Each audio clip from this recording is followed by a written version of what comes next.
గగన్‌యాన్ కీలక పరీక్ష పూర్తి.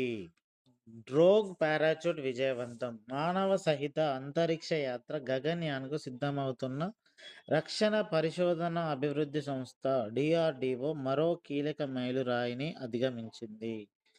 గగన్‌యాన్ ప్రయోగం మన భారతదేశం ఆత్మనిర్భర భారత్‌లో భాగంగా మానవ సహిత అంతరిక్ష ప్రయోగం గురించి ఈ గగన్‌యాన్ ప్రయోగం అనేది చేద్దామని నిర్ణయించుకుంది. ఈ ప్రయోగంలో భాగంగా డీఆర్‌డీఓ చేసే పలు ప్రయోగాలలో ఆ ప్రయోగం చేసే స్టెప్ బై స్టెప్ చాలా రకాలైన పరిశోధనలు చేసి దానికి సిద్ధం చేయడం కోసం వివిధ రకాలైన ప్రయోగాలు చేస్తున్నారు ప్రస్తుతం. అందులో అత్యంత బలీయమైన రిబ్బన్ పారాచూట్‌లను తయారు చేయడంలో మన దేశానికి ఉన్న నైపుణ్యాన్ని చాటి చెప్పేలా బుధవారం చండీగఢ్‌లోని టెర్మినల్ బాలిస్టిక్ పరిశోధన ప్రయోగశాలలో ఓ పరీక్షను విజయవంతంగా నిర్వహించినట్లు రక్షణ మంత్రిత్వ శాఖ గురించి వెల్లడించింది. డ్రోగ్ పారాచూట్ ఎంత భారాన్ని తట్టుకుంటుందనే పరీక్షను పూర్తి చేయడం ముఖ్యమైన పరిణామమని పేర్కొంది. ఈ డ్రోగ్ పారాచూట్ అనేది నాకు తెలిసినంత వరకు ఎప్పుడైతే గగన్‌యాన్ ప్రయోగం పూర్తయ్యి మన వ్యోమగాములు భూమిపైకి రిటర్న్ అయ్యి ల్యాండ్ అయ్యేటప్పుడు ఆ ఎస్కేప్ క్యాప్సూల్ ఏదైతే ఉందో అది పారాషూట్ ద్వారా ల్యాండ్ అవుతుంది. అది ఎక్కడ నియర్ బై సముద్రంలో ల్యాండ్ చేస్తారు.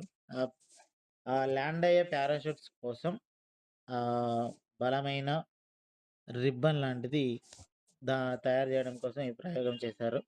విక్రమ్ సారాభాయ్ అంతరిక్ష కేంద్రం, ఇస్రో తదితర సంస్థలు దీనిలో పాలు పంచుకున్నాయని తెలుస్తుంది.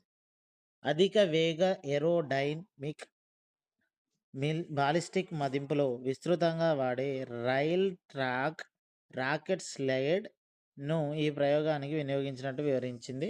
నమూనా పరంగా పారాచూట్‌కు ఉండే అదనపు భద్రతను ఈ పరీక్ష రుజువు చేసిందని తెలిపింది. ఈ ప్రయోగం విజయవంతం కావడంపై డీఆర్‌డీఓ, ఇస్రోలను రక్షణ మంత్రి రాజ్‌నాథ్ సింగ్ అభినందించారు. మన DRDO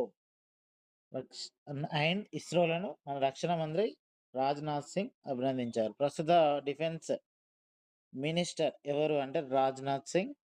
defence minister Rajnath Singh ఆత్మ నిర్భర భారత్‌లో ఇదొక ముందడుగుగా అభివర్ణించాడు. ఈ క్లిప్‌కు భాగంగా డీటెయిల్‌గా అంటే కొంచెం బేసిక్ లెవెల్‌లో డీఆర్‌డీఓ గురించి చూద్దాం. Defence research and development organisation DRDO full form. ఇది ఎప్పుడు స్థాపించారు అంటే 1958లో స్థాపించారు. దీని యొక్క ప్రధాన కార్యాలయం న్యూఢిల్లీలో ఉంది. ఈ డీఆర్‌డీఓ అనేది ministry of defence and government of India అండర్‌లో వర్క్ చేస్తుంది. ఇంతకుముందే చెప్పుకున్నాము. ప్రస్తుత డిఫెన్స్ మినిస్టర్ ఎవరు అంటే రాజ్‌నాథ్ సింగ్. గగన్‌యాన్ గురించి కూడా బేసిక్ ఇన్ఫర్మేషన్ చూద్దాం ఇప్పుడు. గగన్‌యాన్ ప్రయోగం అనేది మన మానవ సహిత అంతరిక్ష ప్రయోగం కోసం రూపొందించింది. ఈ గగన్‌యాన్ ప్రయోగం చేయడం కోసం ఇస్రో వాళ్ళు తయారు చేసిన రాకెట్ ఏంటి అంటే ఎల్‌విఎం-3. ఈ రాకెట్ ద్వారానే గగన్‌యాన్ ప్రయోగం చేద్దామని నిర్ణయించారు. ఈ గగన్‌యాన్ ప్రయోగం ఏంటి అంటే మన భారతదేశమే స్వంతంగా ఒక స్పేస్ స్టేషన్‌లోకి వ్యోమగాముల్ని భూమి నుంచి 400 కిలోమీటర్ల హైట్ వరకు పంపి కొన్ని రోజుల వరకు అక్కడ ఒక కక్షలో తిరిగే విధంగా ఉంచి మళ్ళీ వాళ్ళని సురక్షితంగా కింది భూమిపైకి తీసుకురావడం. ఇది ఈ ఇదనేది ఈ గగన్‌యాన్ యొక్క ముఖ్య ఉద్దేశ్యం.